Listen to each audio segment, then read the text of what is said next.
Muy buenas tardes y bienvenidos de nuevo al programa de conferencias del Círculo Manuel Mateo. Esta vez contamos con la presencia de Jesús Palacios a hablarnos de un tema que está absolutamente candente, cuál es la forma que ha de revestir el Estado español, que se debate entre esas autonomías que nos dejaron la Constitución del 78 o ese posible Estado federal que muchos nos quieren vender como la solución. Lo cierto es que cualquiera de las dos formas, y Jesús nos lo va a contar, yo creo que son bombas retardadas del propio sistema autonómico, que muy pocos advertimos en su día era una dinamita puesta en la nación española para hacerla estallar con el tiempo, y el tiempo nos ha dado la razón.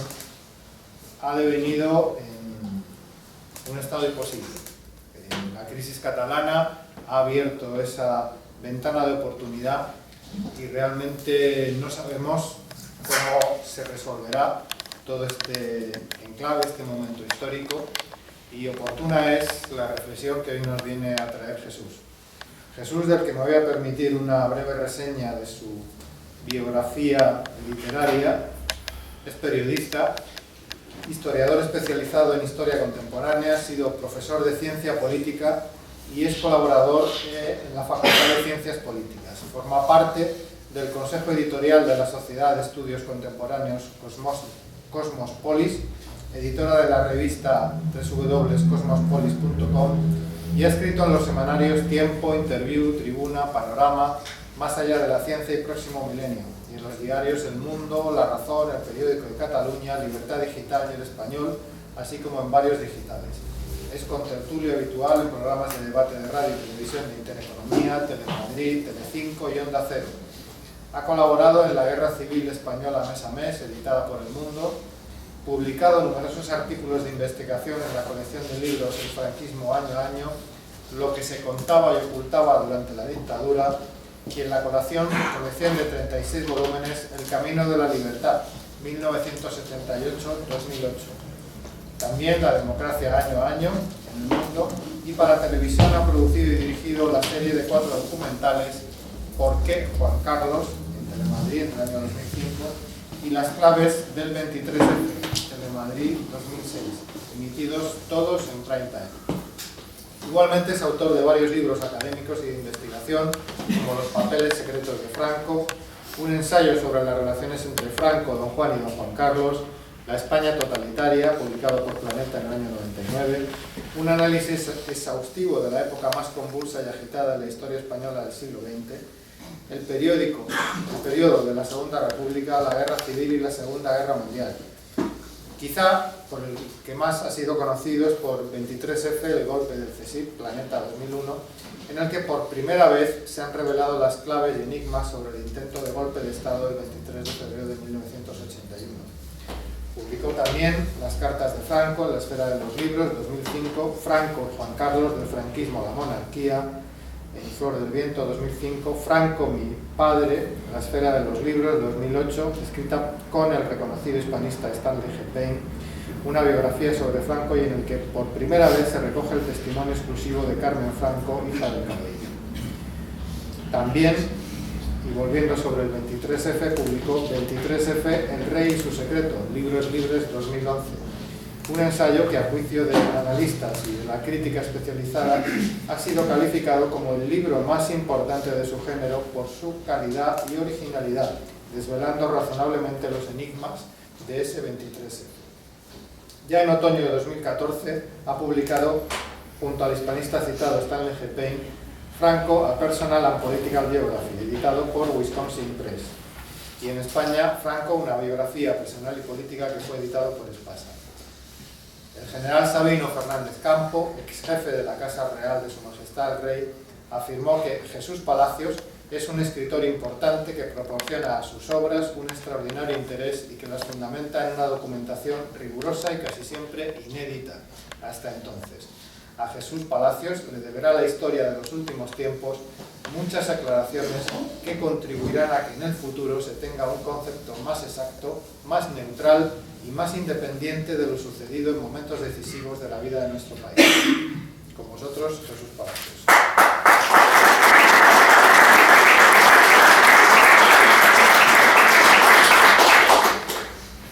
Bien, buenas tardes a todos. Muchas gracias por vuestra presencia.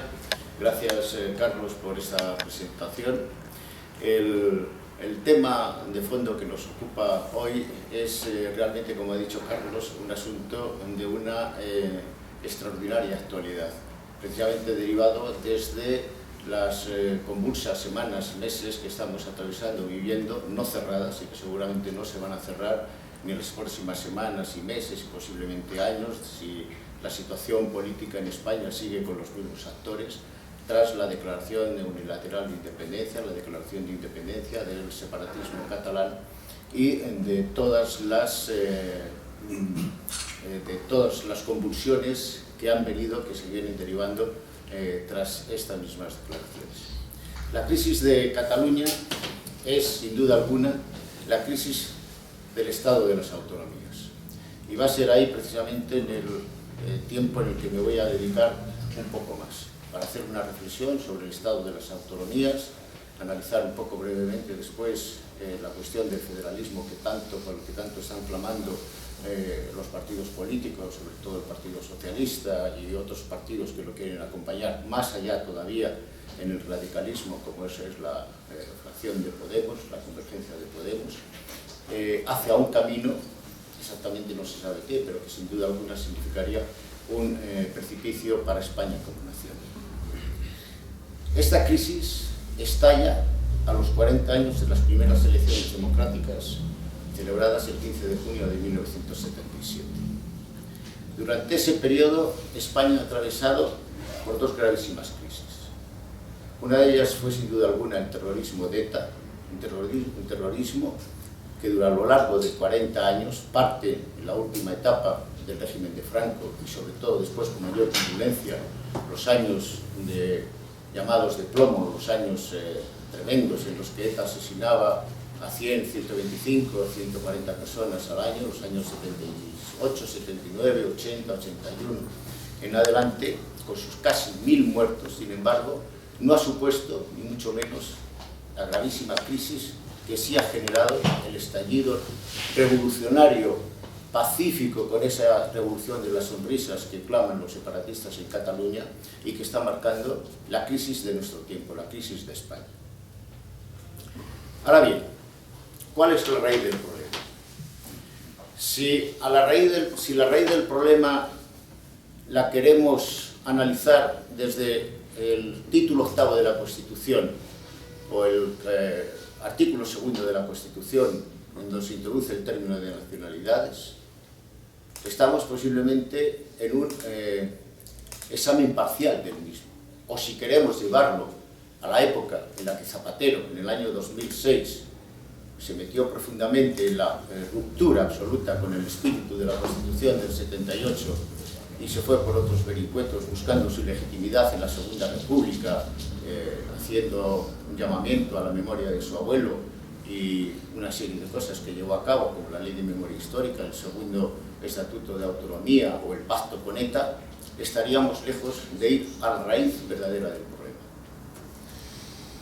Durante 1977 y 1978, 2 años mágicos, fueron de creaciones políticas basadas en la improvisación y la frivolidad.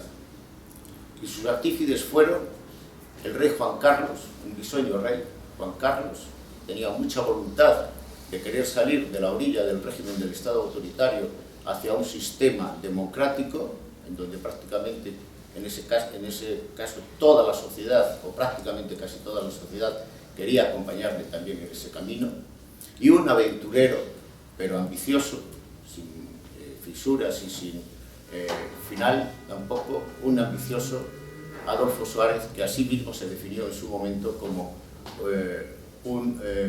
yo soy una especie de advenedizo de la política y soy una persona que no tiene mucho sentido en la política porque tengo un gran desconocimiento sobre ella misma.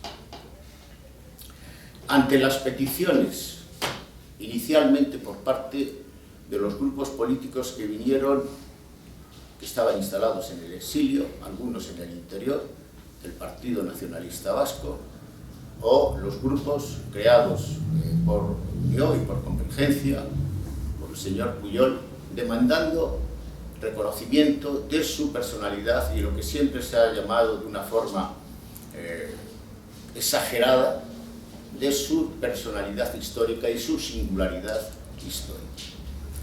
También los partidos políticos instalados en el interior o llegados desde el exilio, como el Partido Socialista, menos el Partido Comunista, que reclamaban que se reconociera la personalidad de los nacionalismos históricos en España.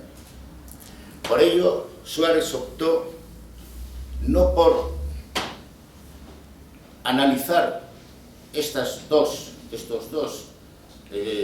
nacionalismos peculiares, el vasco y el catalán, sino por generalizar un asunto concediendo mediante decretos leyes un régimen preautonómico a 13 regiones.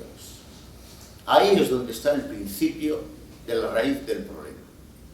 A finales del año 77 e inicio de 1978.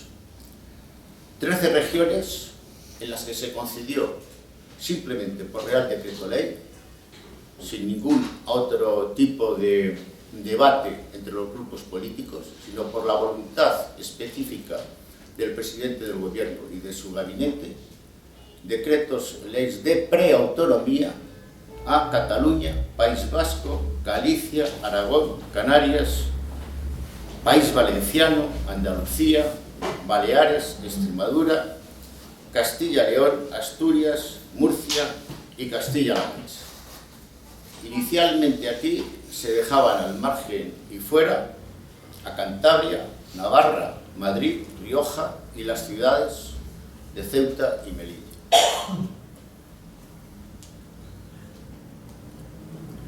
La instrumentación jurídica utilizada, como he dicho, fueron reales decretos leyes absolutamente improcedentes e injustificados, ni por su urgencia, ni por la herramienta utilizada. Además, en algunos casos, como el del País Vasco, no delimitaba su ámbito territorial, puesto que lo dejaba abierto para engullir o la incorporación deseada de Navarra, que iba a duplicar su territorio en todos los aspectos. Con tal disparate se creó, pues, un problema donde no lo había, y se despertaron o desataron los que estaban silentes, extendiéndose una fiebre autonomista al conjunto de España en vez de circunscribirlo a 2 regiones. Salvo en los casos de Cataluña y País Vasco, en la mayor parte de las restantes preautonomías, el preámbulo de estos decretos leyes, para que nos fijemos en cuál era la ficción inventada también, venía a decir esta leyenda.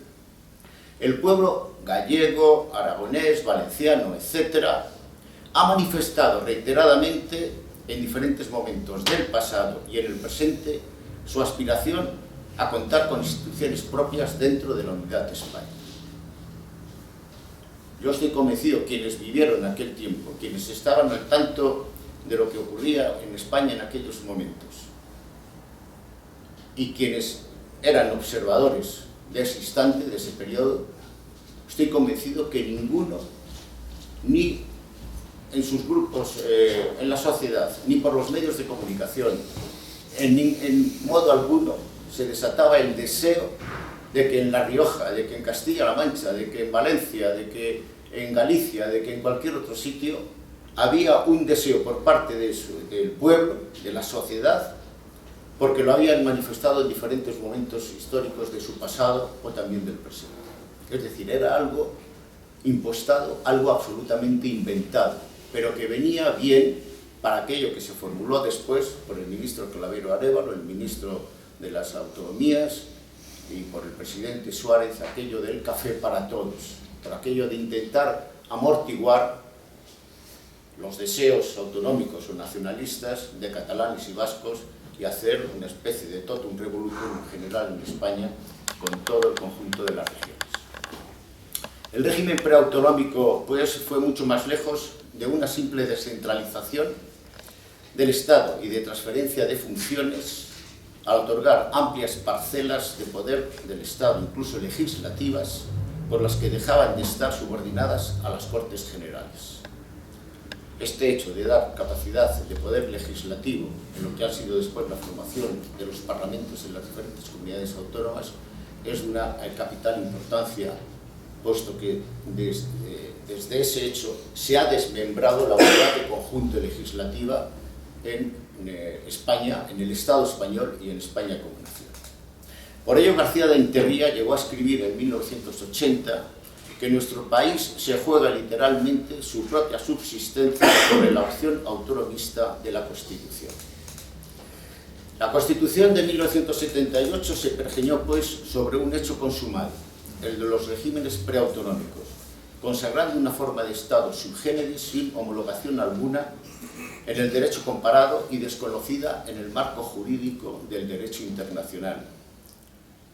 Por eso nombres como Tarradellas, Gil Robles, Sánchez Agesta, Fernández Ordóñez, en fin, tantos otros, dijeron que aquello iba a significar a medio plazo o a largo plazo, posiblemente, y esto fueron palabras textuales utilizadas por el presidente Tarradellas, el propio suicidio para España.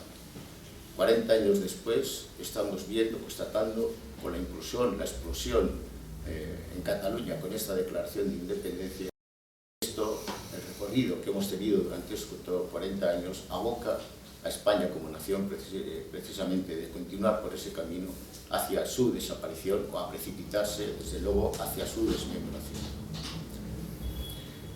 Sobre el término nacionalidades.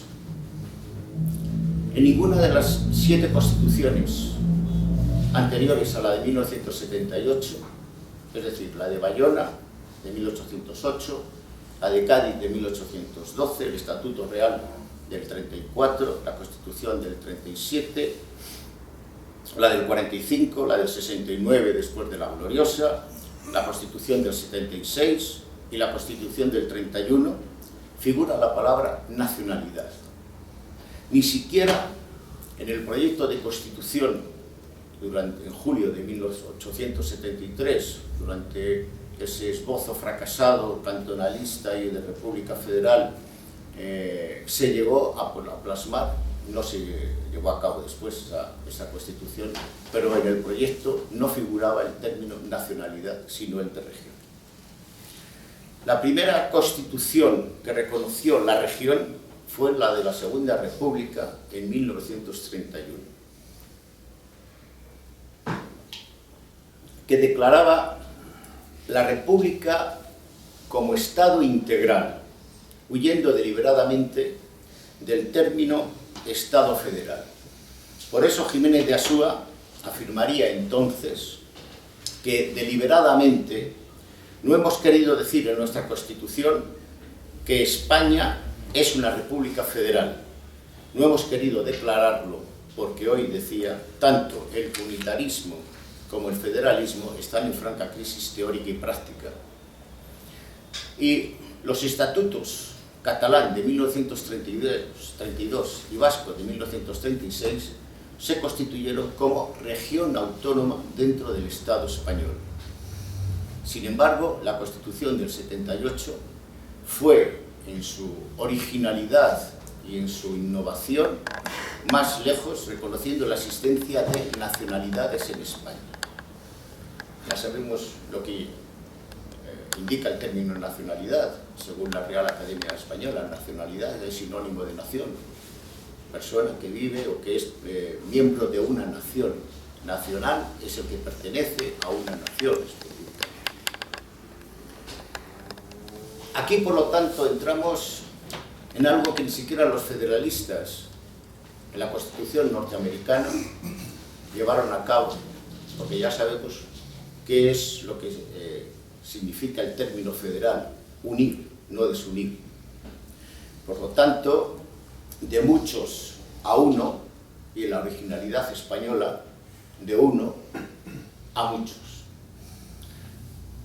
Por ejemplo, entre octubre de 1787 y 1788, los tres grandes prohombres del constitucionalismo norteamericano, como Alexander Hamilton, James Madison y John Jay, escribieron un conjunto de ensayos que se llamaron las tesis federalistas para crear un clima y un ambiente de armonía en el proceso de aprobación del Estatuto, de la Carta de la Constitución norteamericana, frente a los antifederalistas que ponían en aquel tiempo alguna crítica a la misma. Tales ensayos federalistas eran una respuesta a estas críticas y se llevó de una forma tan perfeccionada a llevar a cabo ese criterio de unidad que hoy, por ejemplo, en los Estados Unidos figura en su escudo nacional la leyenda e pluribus unum, de la pluralidad a la unidad, en tanto que en España, con el proceso preautonómico y el autonómico consagrado en la Constitución del 78, se ha producido un movimiento inverso y de signo disgregador y regresivo, es decir, ex uno plural, de la unidad a la pluralidad. Con ello, y en palabras de Gonzalo Fernández de la Mora, la Constitución se transformó no en una norma de reconocimiento del pluralismo existente, sino en una ley de fomento a la plurinacionalidad, término que en los últimos tiempos está muy de moda, de España. Y esa es precisamente la cuestión. Pues como ha escrito Salvador de Madariaga en Memorias de un federalista, el problema más grave de cuantos asedian a España es el de su pluralidad frente a su unidad. Y por otro lado, López Rodó, uno de los que estuvieron en el debate constitucional y que tiene un libro magnífico, difícil y raro de encontrar, pero que se titula precisamente Las autonomías, expresó en aquel tiempo: se malogra la unidad fiscal para dar paso a múltiples sistemas fiscales que harían imposible la vida económica española. Esa ruptura de la fiscalidad y por lo tanto también del mercado, como se ha visto a lo largo de estos 40 años, es una de las claves también del fracaso y de la inviabilidad financiera y económica del Estado de las autonomías. En muchas ocasiones de las que tuve oportunidad de hablar con el general Sabino Fernández Campo, me contó de forma de anecdotario cómo se llevó a cabo, a pergeñar en el artículo 2 de la Constitución, el término nacionalidades. Y puede resultarse chocante o chispante, pero si nos damos cuenta de la enorme gravedad, podemos entender con el grado de frivolidad con la que se llevó a cabo entonces estos hechos que hoy marcan decisivamente el destino de España.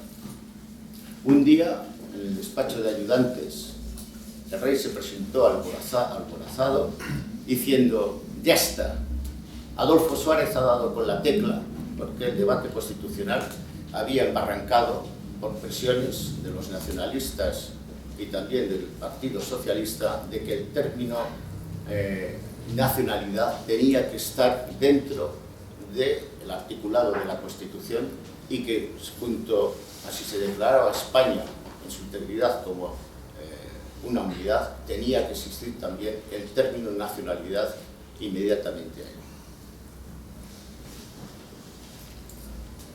Los ayudantes y el propio Sabino le preguntaron: señor, ¿y cómo es, cuál es la solución? Y dice: mira, os lo voy a leer.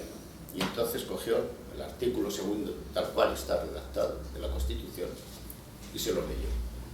Y al escuchar el término nacionalidades, todos los ayudantes, personal también de la casa, le dijo: pero, señor, introducir el término nacionalidad nos va a llevar, posiblemente ahora, quizá no lo veamos, pero en los años que vengan, a un proceso de crisis profunda, porque se va a discutir la identidad y la unidad de España desde el momento que introducimos el término se introduce el término de nacionalidades.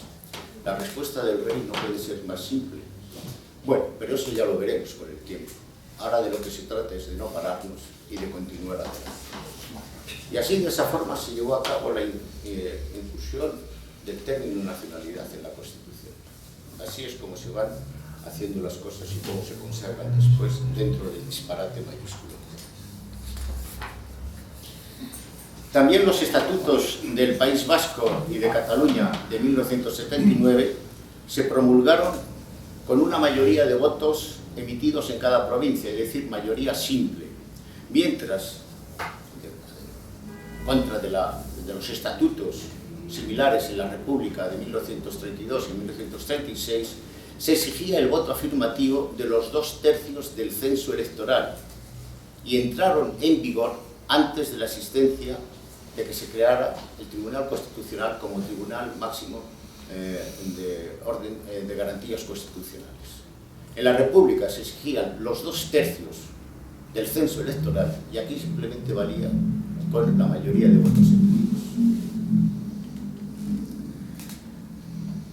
Por lo tanto, al no existir el Tribunal Constitucional cuando se promulgaron estos dos estatutos, después hemos conocido el segundo estatuto de Cataluña, porque estaba aprobado por aquello que decía Zapatero, Maragall, aprobaré el estatuto que salga del Parlamento de Cataluña, tal y como venga, en fin, aunque después fue retocado de una forma suave por el Tribunal Constitucional, pero tenemos un segundo estatuto en el año 2006, pero en los estatutos de 1979 no pudo presentarse ninguna ante el Tribunal Constitucional ningún recurso de inconstitucionalidad previo, sencillamente porque no existía.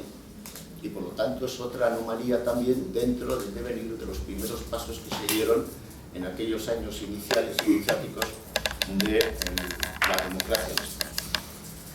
Según García de Interría, en las autonomías, García de Interría es un catedrático administrativista de los más brillantes. Él fue el autor del proceso de reconducción de las autonomías a través de la LOAPA, aunque después quedó frustrado por el acuerdo entre Felipe González y Pujol. Pero bueno, según García de Interría, decía, en las autonomías ha predominado una vía historicista convencional que arriesga construcciones artificiosas sobre la base de sustantivar elementos aislados cuando no inventados y una vía de improvisación y arbitrismo por un afán de protagonismo de las élites locales. Absolutamente lo que se ha ido después derivando con el paso de los años. En el orden jurídico, la Constitución estableció una subasta autonómica al ordenar el Estado en municipios, provincias y en las comunidades autónomas que se constituyan. Es decir, la Constitución dejaba abierta completamente que las autonomías se podían formar según lo pidieran, unas autonomías a la carta, un proyecto de autonomías a la carta y de barra libre, porque no está cerrado ni siquiera qué número de autonomías se podían llevar a cabo y se podían formar. Bastaba con que las diputaciones o los ayuntamientos o una unidad de provincias llegaran a un acuerdo y establecieran queremos constituirnos en una autonomía. Esos eran los pasos que había que dar.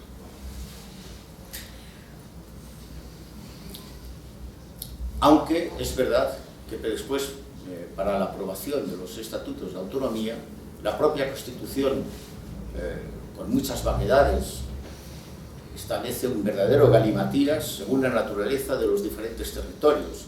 Camino singular para Cataluña, País Vasco, incluso para Galicia, y otros caminos diferentes para las regiones que podían ir por la vía rápida del artículo 151 o por la más lenta del 143. Pero lo más grave de todo fue que la Constitución dejó abiertas las competencias de las autonomías deliberadamente.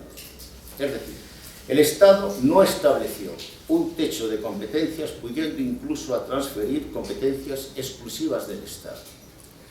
Al inicio de los estatutos de autonomía del País Vasco y de Cataluña, se transfirieron ya inmediatamente cuáles iban a ser unas competencias para estas dos regiones. Pero en el artículo 150 de la Constitución, la propia Constitución dice que el Estado podrá transferir materias que son exclusivamente del propio Estado. Por lo tanto, el hecho de que no se cerrara el Estado, dejarlo abierto, es lo que ha sido permanentemente un chantaje y llevarlo al mercado de exigencias por parte de los partidos nacionalistas o de los nacionalismos que han estado presionando permanentemente al Estado de la nación para seguir recibiendo transferencias e ir vaciando cada vez más de contenido al propio Estado. Se transfirieron, como sabemos, de una forma frívola y gravísima las competencias de educación. Estamos viendo hoy cuáles están siendo las competencias de educación en el adoctrinamiento y en la invención de historias, tanto en el País Vasco como en Cataluña. Las de sanidad, otra barbaridad y otro disparate, al hacer en 17 regiones, 17 signos distintos de sanidad, con tarjetas de sanidad no reconocidas de una comunidad a otra, etcétera, etcétera, todo. El idioma por encima de todo, y por lo tanto quien no sepa hablar catalán o vasco va a ser poco a poco, paso a paso, pero fulminado y expulsado de las escuelas, de los colegios, de los hospitales, de los centros, de los juzgados, de las magistraturas, etcétera, etcétera, etcétera. Esa crisis ya se perfiló y se dibujó a lo largo de 1979 y 1980. No me voy a entretener mucho para no alargarlo demasiado, no sé cómo vamos. Pero durante 1979 y 1980, las alegrías del presidente Suárez y de su gabinete llevó a cabo a una serie de personalidades que no eran ni mucho menos golpistas, eran dentro del sistema, reformistas del propio régimen anterior o demócratas absolutamente convencidos, pero que llegaron a la convicción y a la conclusión de que ese camino de Suárez era absolutamente suicida, como lo había marcado el propio Tarradellas Suárez en 1978 y 1979. Estas personalidades que se fueron reuniendo en diferentes lugares llegaron a establecer el criterio de que a Suárez había que pararle los pies por encima de todo y que por lo tanto se tenía que marcar un objetivo para forzarle a su dimisión y, si no, establecer una fórmula que llevase a cabo en un sentido de corrección del propio sistema para llevar a cabo la modificación del título octavo de la Constitución y también del artículo segundo de la Constitución. Eso es lo que se plasmaría después en la operación institucional del 23 de febrero. Y para ello se buscó una imagen similar a la que ocurrió en Francia en 1958, con una crisis política a consecuencia de Argelia en Francia y la llamada de los militares del general de Gaulle, que estaba en su retirado de su casa, en su exilio dorado de Conneville-les-Deux-Églises, y le dijeron al presidente René Coty, entonces, o el general de Gaulle es votado por la Asamblea de Francia y designado jefe del gobierno, o los paracaidistas franceses, los militares franceses, se rebelan. Y ante esa amenaza, simplemente ante esa amenaza, el presidente René Coty entonces acudió a la Asamblea, el general de Gaulle, jefe del gobierno, que después sería presidente de la Cuarta a la Quinta República, y se llevó a cabo un golpe de Estado sin exhibición de la fuerza ni de las armas, pero simplemente con la dominación de que podía llevarse a cabo ese golpe de fuerza. Eso es lo que se pensó también llevar aquí a lo largo de esas conversaciones de 1979 y 1980, y es lo que se encargaría no solamente con la connivencia, con el visto bueno del rey Juan Carlos por parte de los encargados de la seguridad del Estado, del CSIC entonces, del Servicio de Inteligencia, una operación similar, parecida, pero introduciendo un elemento ex novo que no existía por la amenaza de guerra civil en Francia a consecuencia de Argelia, y que aquí se lo tuvieron que inventar, que fue ese supuesto anticonstitucional máximo en el que se escogió la figura del teniente coronel Tejero al que se le metió con un paso absolutamente blindado hasta las Cortes para que tomara el Congreso, secuestrara al gobierno y a los diputados, y después interviniera en una segunda fase el general Armada, donde ya llevaba la lista de un gobierno de concentración nacional que había sido aprobado por los partidos políticos, en el que figuraba como vicepresidente primero del gobierno el secretario general del Partido Socialista, Felipe González, varios socialistas más, 2 miembros del Partido Comunista, etcétera, etcétera, etcétera. Ese intento de corrección, como sabemos, fracasó por el propio hombre que lo inició y que lo puso en marcha, y que después terminó siendo un chivo expiatorio por el teniente coronel Tejero.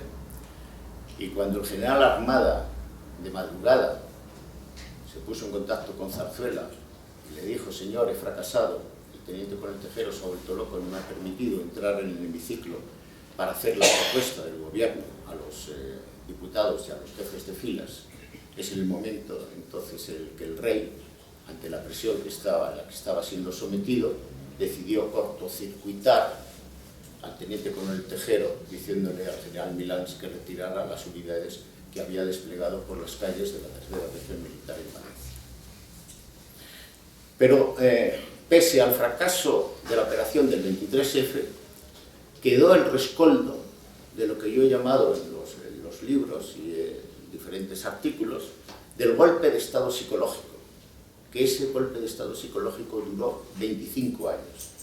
En los gobiernos de mayoría absoluta de Felipe González, minoría mayoritaria de Felipe González, y en los 2 gobiernos del presidente Aznar, uno minoría mayoritaria y después con mayoría absoluta, desde 1996 hasta 2004. Zapatero va a romper con esa línea de continuidad y va a establecer una nueva legitimidad, no acudiendo a la del 78, sino, como he dicho antes, a la de la Segunda República.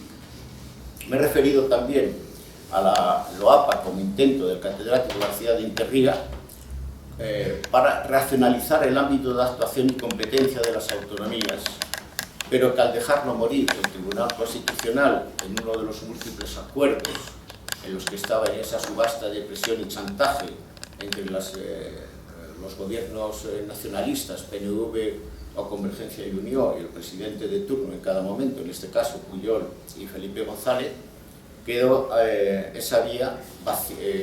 absolutamente abierta la vía para vaciar al Estado en beneficio de unas administraciones parasitarias con la proliferación excesiva de órganos políticos, administrativos y de burocracia, que ha sido la fuente de un sistema de corrupción permanente. El desarrollo del Estado, de las autonomías, por el gobierno del Estado y de las propias autonomías, se ha ido desarrollando a través de una corrupción sistémica por necesidad de sobrevivir en las propias acciones y mecanismos de sostener la propia estructura del Estado. Ello ha sido posible porque el sistema se instaló en la partidocracia, adueñándose del mismo Estado, y se ha constituido en el Estado de partidos ya definido por Manuel García Pelayo, con lo que dicho Estado de partidos se ha ramificado en las autonomías, estableciendo franquicias regionales de poder en las que ha emergido un nuevo caciquismo político. Aquel caciquismo de los siglos XVIII y XIX que tanto costó erradicar, lo hemos instalado no por la fuerza en aquel tiempo de lo que significaban aquellas burguesías o aquellos caciques que se emergían con el poder y el control de aquellas en las regiones, en las diferentes regiones. Lo que nosotros hemos hecho ahora, lo que el Estado ha ido haciendo, contemplando, instalando estas franquicias de poder a través de las autonomías, es un nuevo caciquismo, pero institucional, y además con poder político legalizado y legitimado desde el propio Estado. El balance, pues, de las autonomías durante estos 40 años, voy rápido sobre esto, es el siguiente. Al tener capacidad legislativa y normativa, se han constituido en 17 mini-estados insolidarios, distanciándose aún más de la sociedad y a la sociedad. Del centralismo estatal se ha pasado al centralismo de la autonomía, con sus parlamentos, diputados, consejerías, inmuebles, personal, etcétera, etcétera, etcétera. Sus élites y partidos han sido abducidos por el discurso nacionalista y separatista. Hoy no hay mucha diferencia, ni que sea del Partido Socialista ni del Partido Popular, quien toma la delantera para llevar a cabo proyectos que son puramente del discurso nacionalista, ya sea en Galicia, ya sea en Valencia, en Baleares, etcétera, etcétera, etcétera. Uno de estos prohombres que nadie podía dudar de su idea de nación y su idea de España, por ejemplo, Manuel Fraga, fue quien más hizo porque el gallego se instalara como la lengua por encima de todas y que fuese dimensión lingüística también en Galicia, como ha ocurrido, está ocurriendo en Valencia, en Baleares, no solamente en Cataluña o el País Vasco.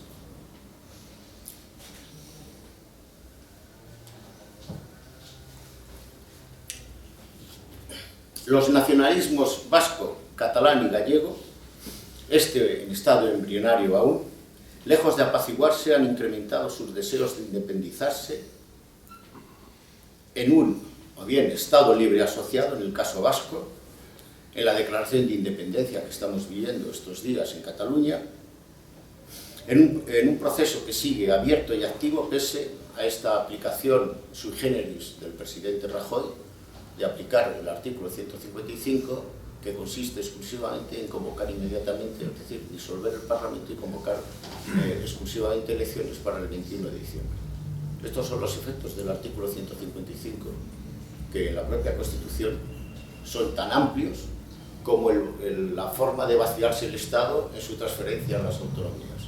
El artículo 155 dota de toda legitimidad y legalidad al gobierno, con la aprobación, naturalmente, de la mayoría del Senado, de poder llevar a cabo un proceso de intervención en una autonomía que está incumpliendo o está está actuando de forma absolutamente delictiva o ilegal o ilegítima, como está ocurriendo en el caso del anterior gobierno de Cataluña o del propio Parlamento de Cataluña. La cesión de la educación se ha utilizado para el adoctrinamiento político bajo una historia inventada y siempre contra España. Es tan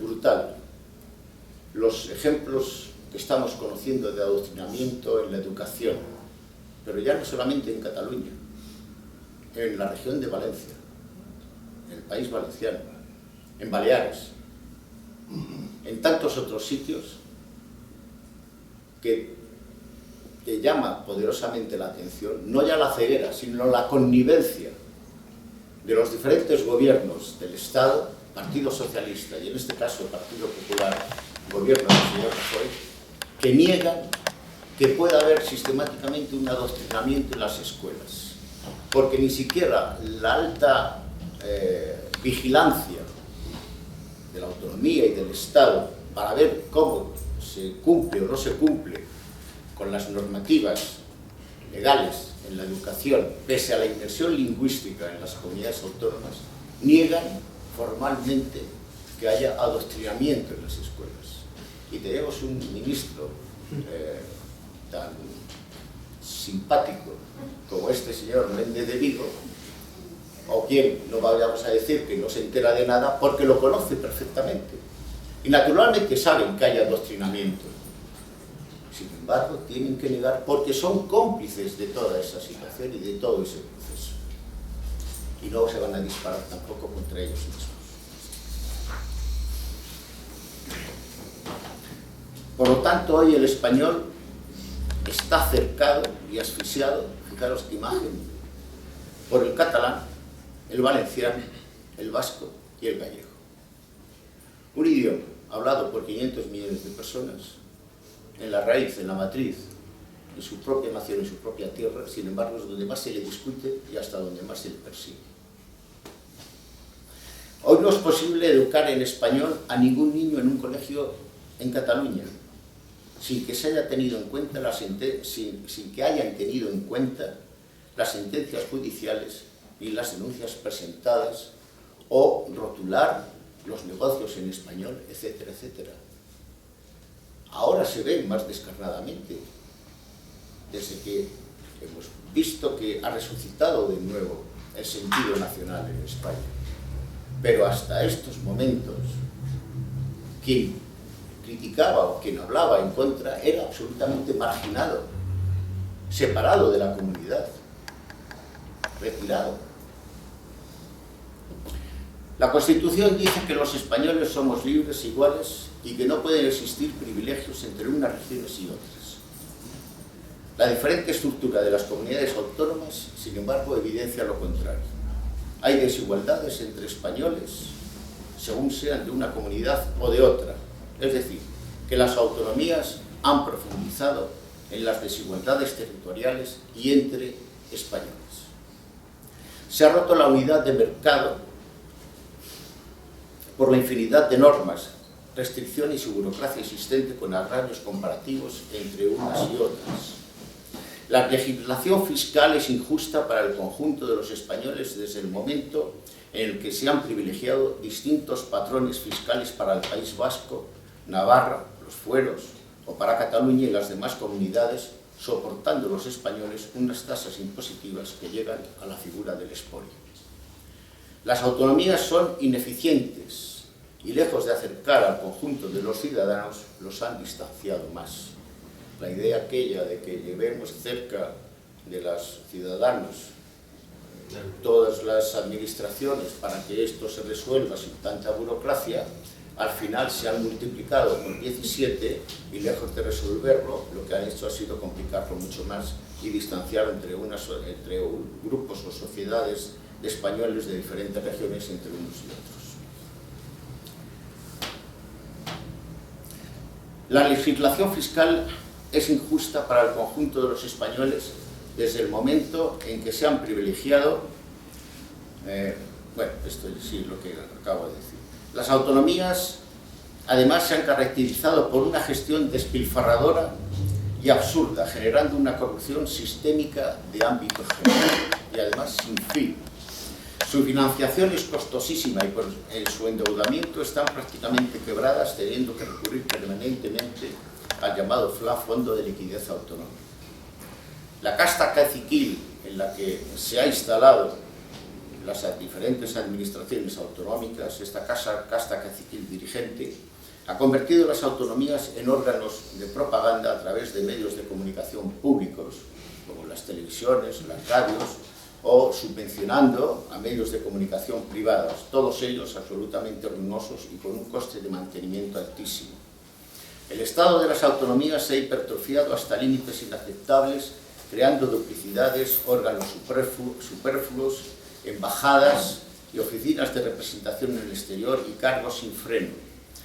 Esto es, con 1.700.000 empleados públicos, las comunidades autónomas han devorado un presupuesto, el último conocido, de 188.000 millones de euros. Con independencia de las partidas que van a la educación, sanidad y a otros servicios y al pago de nóminas, desconocemos exactamente qué porcentaje va a los más de 19.000 organismos diversos, además de empresas públicas fantasmas creadas como agencias de colocación, distribuidas en fundaciones, observatorios, asesorías, cargos de confianza, pagos de afecto, de apoyos políticos, de favor, clientelismo, amiguismo, etcétera, etcétera, etcétera, todo ello a cargo del erario público. La deuda de las comunidades autónomas, voy a concluir ya, está cerca de los 290.000 millones de euros y se ha incrementado en un 68% durante el gobierno de Rajoy y sin duda alguna seguirá incrementándose hasta que el invento estalle. Y como no puede ser menos, surge el pintoresquismo acompañando el gravísimo asunto de la declaración de independencia de Cataluña estos días, con la llamada Asamblea Nacional Andaluza, unos señores diputados, Cañamero y Gordillo, que afirman que el 4 de diciembre porque todo esto tiene por osmosis y se pega mucho, la Declaración de la República Federal Andaluza, es decir, un tic de la reminiscencia posiblemente federalista, nacionalista o cantonalista de 1873. Bien, como colofón, las autonomías son absolutamente inviables y hacen que el Estado, este Estado de partidos, aboque a un final tasado en el tiempo, pero el actual sistema de partidos intentará seguir manteniéndose, pues de lo contrario sería su final político. No resulta nada extraño que, pese a las críticas sobre la ley electoral y la regla D'Hondt, ninguno de los partidos del turnismo hayan querido nunca llevar a cabo el cambio de la misma. Les ha venido bien, les viene bien mantenerse en ella, pese a que no les viene bien es a los españoles. Como tampoco puede llamarnos la atención que ni el PP ni el PSOE se hayan cuestionado en modo alguno las autonomías. Rajoy ha declarado hace poco, recientemente, que las autonomías son buenas, lo mismo que dice también el señor Rivera, de Ciudadanos. Para todos ellos, las autonomías están bien y funcionan bien. Incluso Podemos, en su afán por destruir el Estado, clama por un mayor gasto en ellas. Concluyo diciendo que, naturalmente, el sistema va a tratar de mantener el estado de las autonomías, pero el estado de las autonomías es inviable, es inviable. Seguirá subsistiendo mientras que la deuda pública a la que está recurriendo el gobierno 3-4 veces cada mes, con 4.000, 5.000 millones de euros de subasta en el mercado internacional, siga teniendo estos recursos, pero el nivel de deuda pública que supera por encima del 100% ya del PIB es una lacra que generará para los españoles durante muchísimos años una deuda con la que vamos a tener que convivir a duras penas con todo ello. Y frente a quienes critican las autonomías, hablan ahora de la solución federal. Y la solución federal, se están haciendo numerosos estudios por organismos, por democráticos, cada uno está buscando su fórmula mágica, pero en un avance de porque el estado de las autonomías se ha visto ya superado en el tiempo. Incluso Podemos dice que el estado de las autonomías ha fracasado y por lo tanto hay que ir ahora a un estado federal. El estado federal prácticamente en su invención, aún no con el nombre, es el estado de las autonomías. Y lo que Pedro Sánchez, dentro de su absoluta ignorancia, o cualquiera otro del Partido Socialista, o cualquiera otro de los líderes políticos, dicen ir a un Estado, a una solución federal, en realidad lo que están llamando es a la confederación, o a la Liga de Naciones, o a la dispersión absoluta de España. En todo caso, si se fuera a una solución federal, tendría que ser no solamente corrigiendo este desbarajuste en el que hemos caído en un pozo sin fondo, que es el estado de las autonomías, ser una federación para unir, no con aquella fracasado esbozo de la Primera República de 1873 a 1874, 4 presidentes de la República en menos de un año, en 11 meses, 8 gobiernos, la guerra de Cuba, la guerra de los cantones, la tercera guerra carlista y la declaración de una república federal que fue un absoluto fracaso. Si queremos ir, España sí tiene una experiencia federal feliz, que fue el compromiso de Caspe. La muerte del rey Martín el Humano, del rey de Aragón, sin descendencia, en 1410, generó en los 2 siguientes años el acuerdo de representantes del Reino de Aragón, del Reino de Valencia y del Condado de Barcelona, 9 compromisarios para elegir un sucesor a Martín el Humano. El sucesor fue una persona de la Casa de Trastámara, Fernando de Antequera.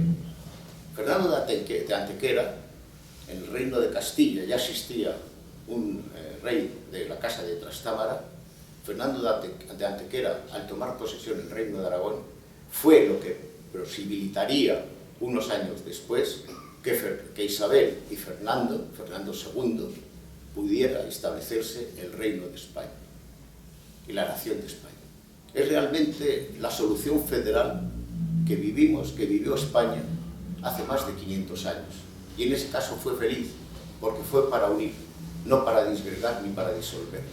Y en todo caso, si quisiéramos ir a una solución federal, tendría que ser de los intentos frustrados o por breve tiempo de unidad que hubo en la península ibérica, entre España y Portugal, o lo que se podía llamar Hispania, tender realmente a esa unión federal necesaria en este mundo globalizado, en la península ibérica, para que Hispania se constituyera entre España y Portugal, con palabras de Camões, lo que dijo, porque en el fondo todos somos españoles. Muchas gracias.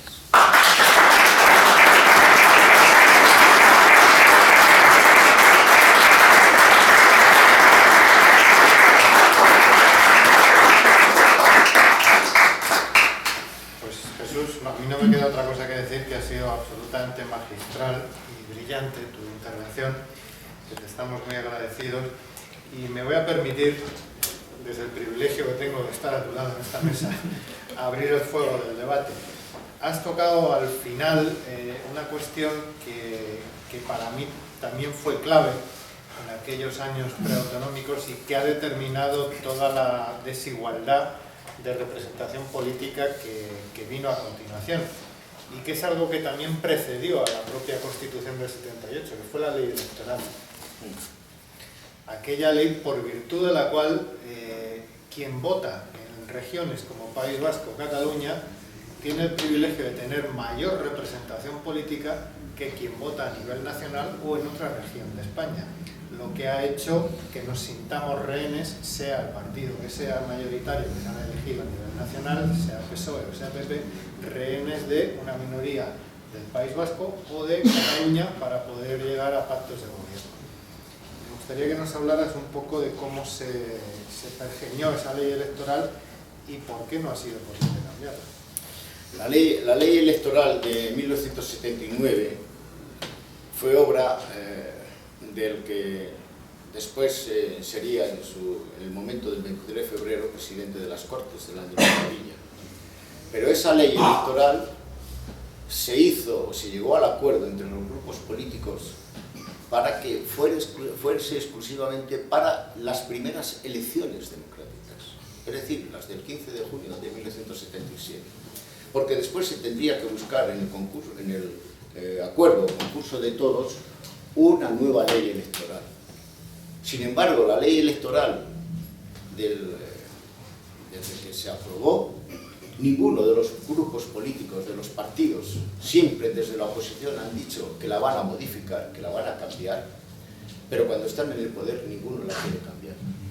Ya no solamente porque quien gobierna no quiere llevar a cabo ningún tipo de acuerdo político con el partido de la oposición mayoritaria. Si se pudiese entender por cuestiones de Estado, el Partido Socialista, quienes han estado en el turnismo durante estos casi 40 años, durante estos 40 años, el Partido Popular y el Partido Socialista, se llevasen a cabo acuerdos de Estado, no sería fundamental la presencia de las minorías nacionalistas que están permanentemente en el chantaje.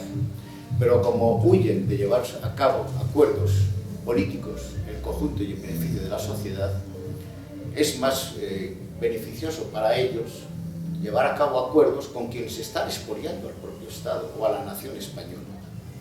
La ley electoral es una auténtica calamidad y una catástrofe para España, ya no solamente por la desigualdad de los votos, o por la propia elección, o por la regla DONE, en donde no es justo en modo alguno, o porque donde, como dice Carlos, prima absolutamente, la ley electoral exige que haya por lo menos presencia de un partido político en un mínimo de 25 provincias españolas.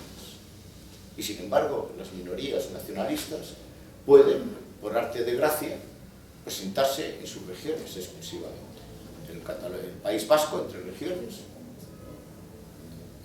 Navarra en una, Cataluña en 4, etc. No se produce ni siquiera una mancomunidad de de grupo electoral para ello.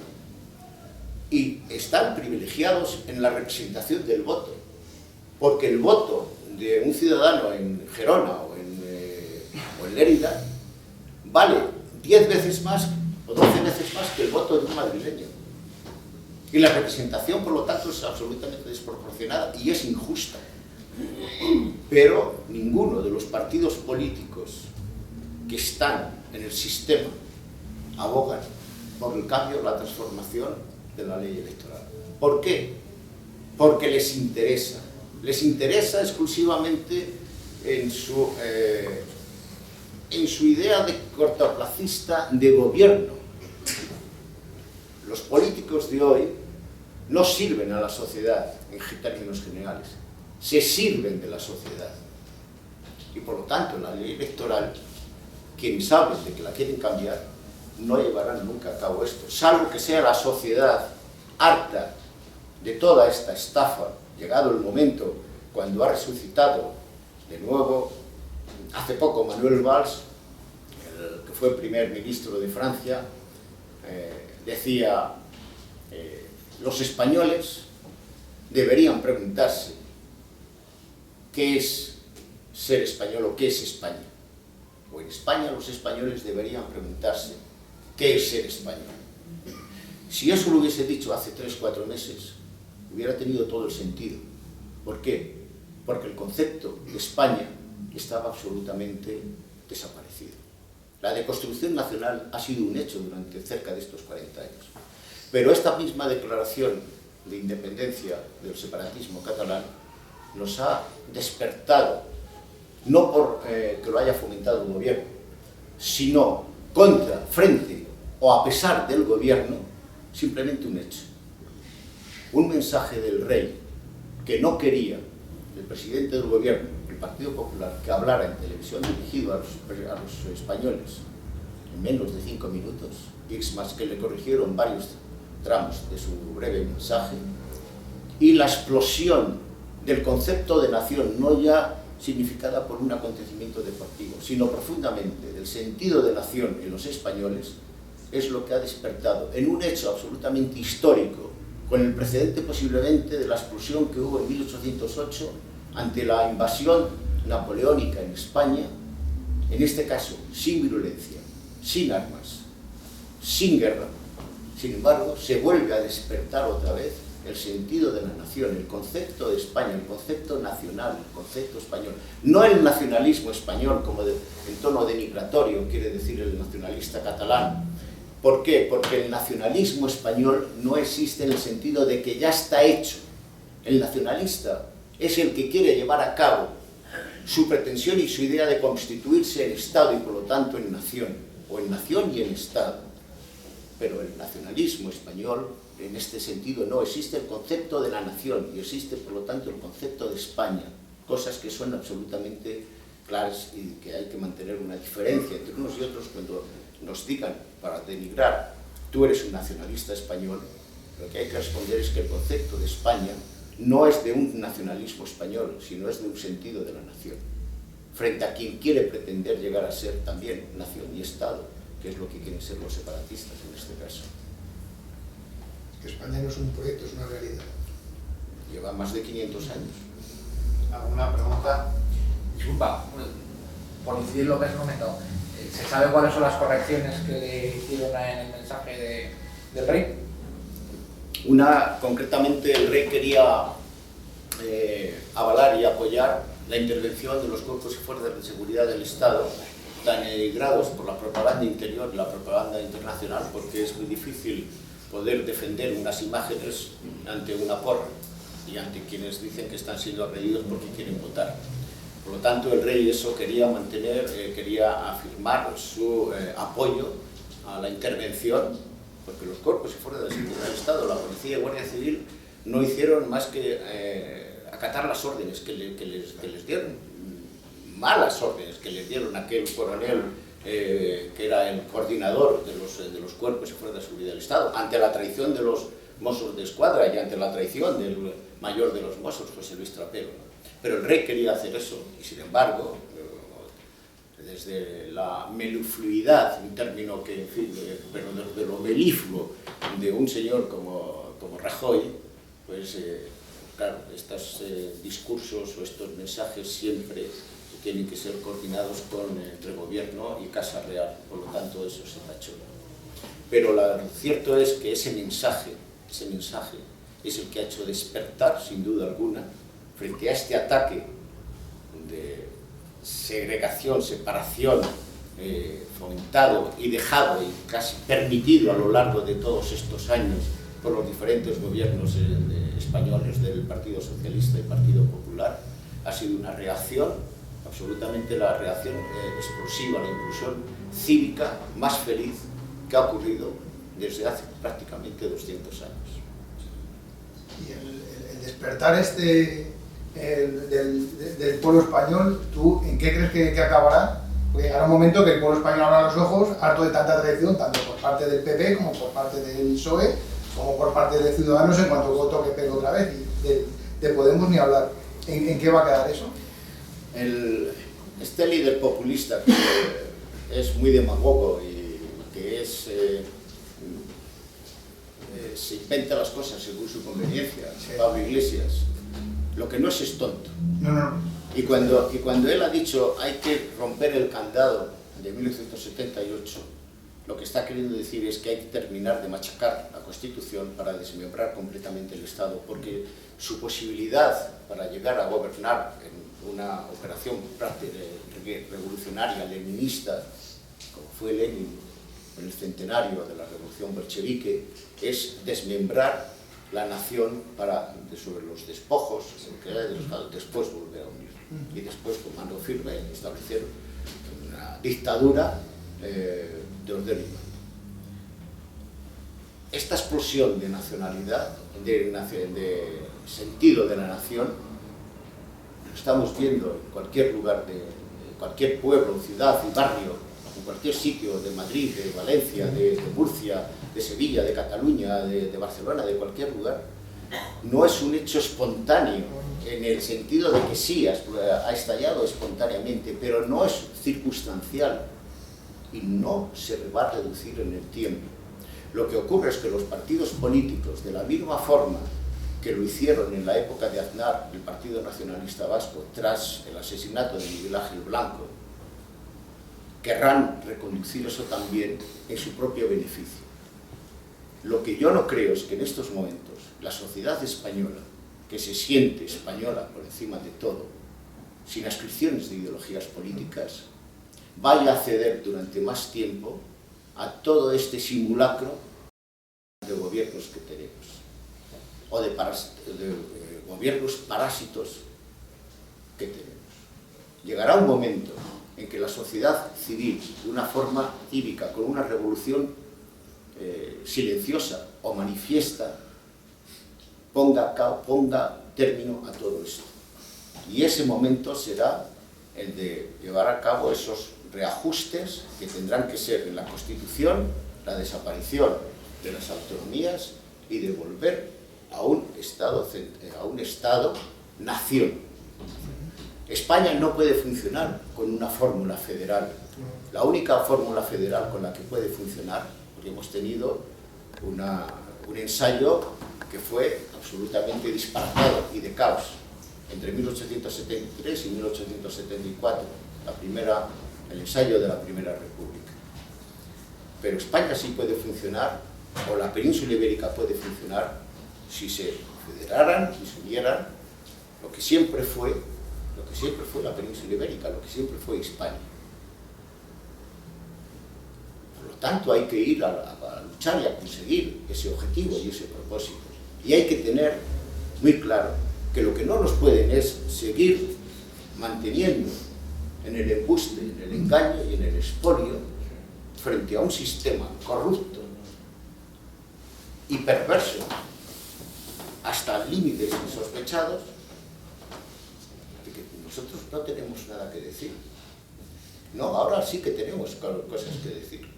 Y tenemos que llevar a cabo, para poner en su sitio a los malos gobernantes o dejarlos fuera y buscar gobernantes. Saldrá seguramente. Yo no sé quién y cómo, pero sé que hay valores en la sociedad civil. Y lo vemos en los pequeños núcleos de trabajo y gentes en las que están escribiendo, haciendo cosas y fomentando. No en la clase política. La clase política solamente se ha ido nutriendo, se ha ido retroalimentando de personas que son serviciales de la política, serviciales de un liderazgo además nefasto, porque son mediocres y porque no hay talento tampoco en la política. Pero vamos a ver, pero los políticos salen de la sociedad y realmente esta sociedad lo que está es carente de valores. Yo no creo que estos políticos hayan salido de la sociedad. Estos políticos han creado desde la cúpula, y porque se establecieron así los partidos políticos. Bueno, sí, eso está habrá claro. partidos políticos o habrá grupos que sí que salgan de la sociedad en estado de necesidad para corregir precisamente eso. Eso está claro, y si te coges el currículum de la infinidad de ellos, tú fíjate a nivel profesional qué han hecho, aparte de nada. Una última pregunta, y lo siento, pero vamos a tener que acabar. Bueno, dos, muy breves, por favor. Sí, voy a hacer respuestas más cortas. Sí. Muchas gracias, vamos a ver, me ha merecido la pena los muchos kilómetros que me he hecho para compartir tiempo y espacio con ustedes. Me ha gustado mucho la conferencia y me gustaría no hacerle tres preguntas, sino tres consideraciones, llamémoslo así.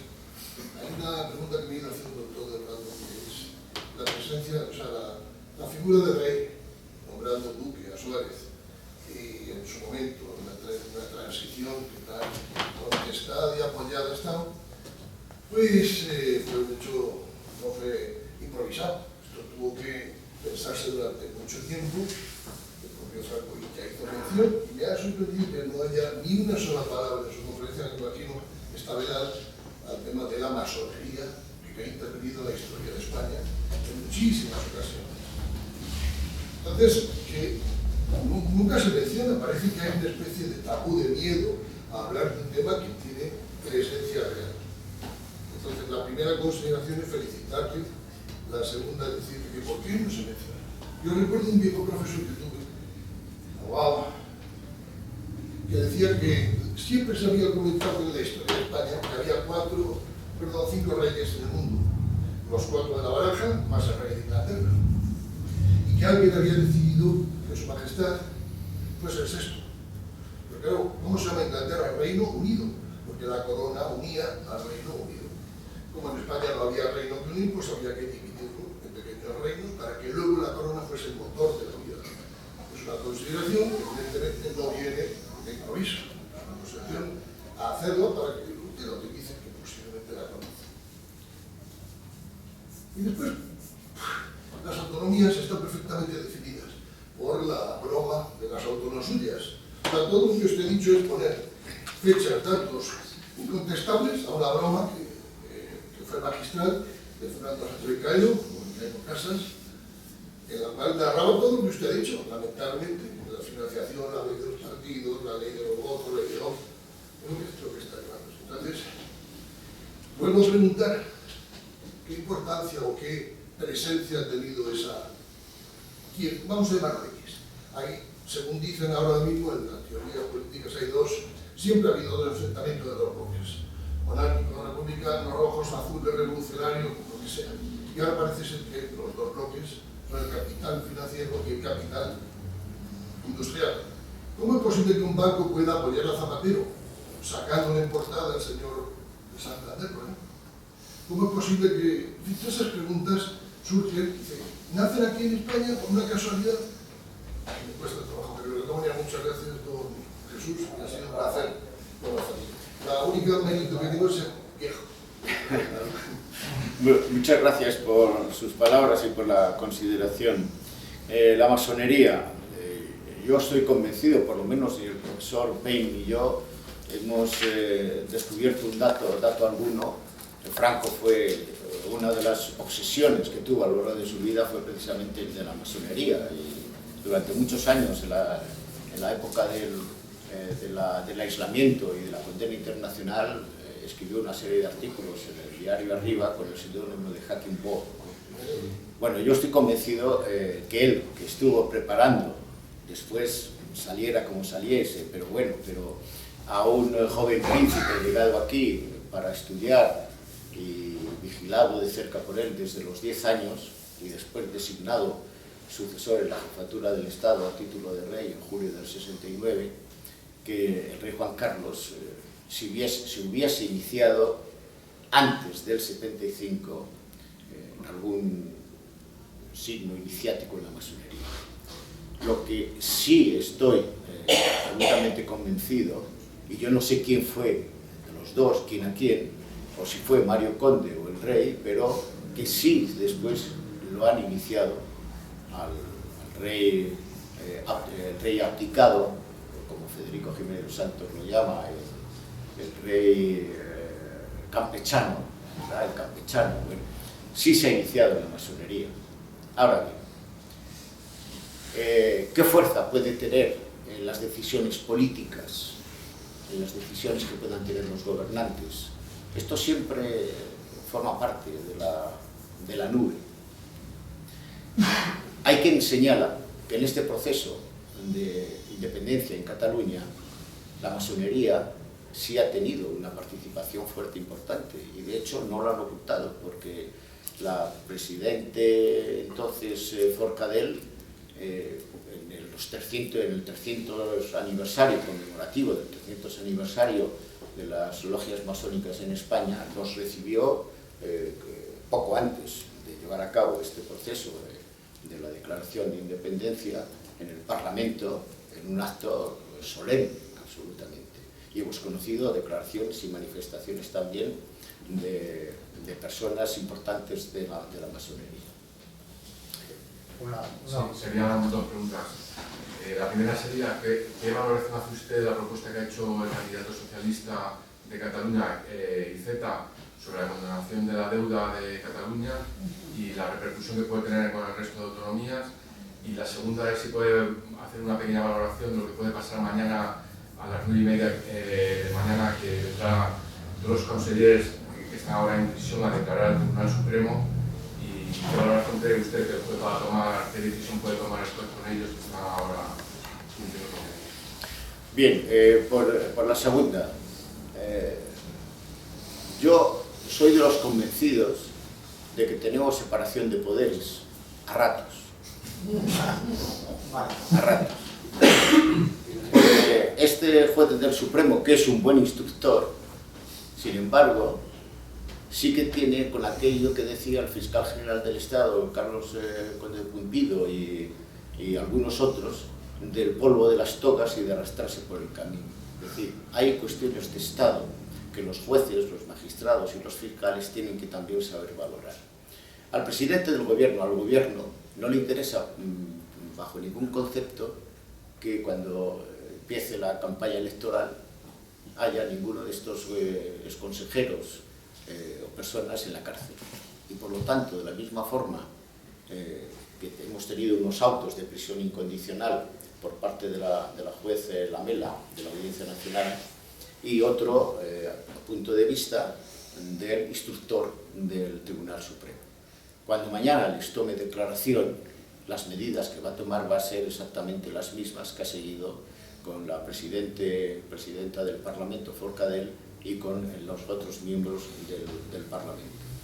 Declaración, y seguirán imputados, naturalmente, porque hay un acto de rebelión y de sedición, tipificados en el Código Penal, pero estarán en la calle. Y también los dos Jordis, previo pago de una fianza, la que estimule, la que estime el instructor, que puede ser 150.000 o 200.000 euros y tal. Diferente será con este escapado huido, sin que nadie lo haya perseguido, ¿verdad? El belga, en fin, que está el señor Puigdemont, que se dejará caer también por aquí en su momento, es decir, que también, pero bueno, procurarán las fuerzas de seguridad del Estado hacer la vista gorda para no ser detenido durante la campaña electoral o durante el momento de la votación el día 21 de diciembre. Y la primera, que muy rápidamente. Lo que ha propuesto. Iceta es el pequeño brujo que ha estado detrás del PSC en los últimos años. Él ha sido uno de los forjadores de los dos tripartitos en Cataluña. es un hombre inteligente y listo, sutil, y que no dispara, desde luego, salvas de fuego, no dispara en vacío. Si él está pidiendo la acumulación de parte de la deuda, que está en principio del 25% de los... Dicen 52.000 millones el Banco de España, pero en realidad en la deuda de la Generalidad de Cataluña es de 75.000 millones de euros.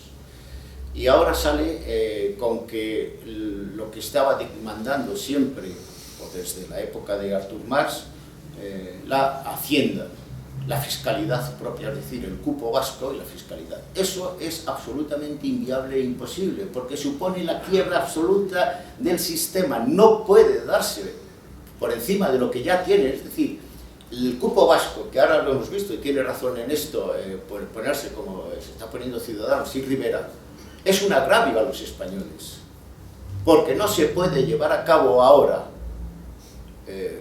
privilegios de la Edad Media, por las razones que fuesen históricamente, por haber salvado una ciudad o por ser protectores de lo que fuese. Pero en estos momentos, en el siglo XXI, no se puede llevar a cabo agravios comparativos con el resto de los españoles y discriminación para el resto de los españoles con cupos vascos o con fueros que ni siquiera durante las 3 guerras civiles en el siglo XIX, ni Cánovas del Castillo, el final de la tercera guerra carlista, fue capaz de llevar a cabo y de poner coto y cerrar aquello del asunto de los fueros en el País Vasco y en Navarra. Pero tiene que llevarse a cabo también eso. Se tiene que poner coto y punto. ¿Por qué? Porque los españoles tienen que ser libres e iguales. Y ese tiene que ser absolutamente la máxima por la que se tiene que conducir la política. Bueno, y Z es uno de los grandes perturbadores porque tiene secuestrado al propio Partido Socialista. El Partido Socialista es el PSC. El Partido Socialista de Pedro Sánchez, yo no sé lo que es. Muchísimas gracias. Muchas Nos gracias. queda corto el tiempo, como siempre, y agradecemos a Jesús su presencia y magnífica intervención.